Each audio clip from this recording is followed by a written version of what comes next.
BMW i3 is packed with clever engineering. Its carbon fiber passenger cell rides on an aluminum skateboard chassis propelled by an electric motor powered by a lithium-ion battery that can get a range-extending boost from an optional 2-cylinder engine. And yet none of that is so far outside the box as the social engineering baked into BMW's first electric car. The i3's interior designers created a Zen-inspired cabin to lull drivers into a slower pace, in turn maximizing the battery's range.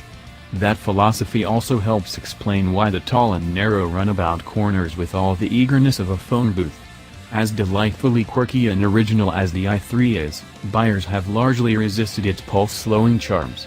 In the United States, BMW sells just a few hundred examples of the i3 every month, a convincing argument that few car buyers are seeking for a wheel's end.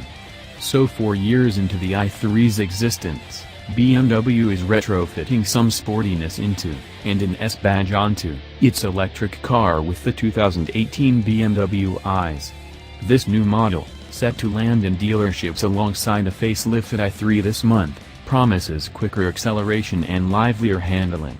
Wider tires are the cornerstones of the i3's upgrades, although don't confuse that with wide tires.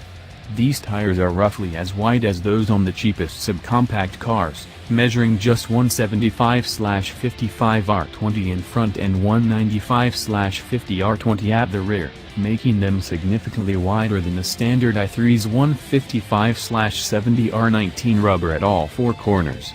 The new tires fill out the wheel wells for a more stable-looking stance and increase the vehicle's track by 1.6 inches. The i3 also rides on stiffer springs, dampers, and anti-roll bars, with the body lowered by 0.4 inch compared with the standard i3.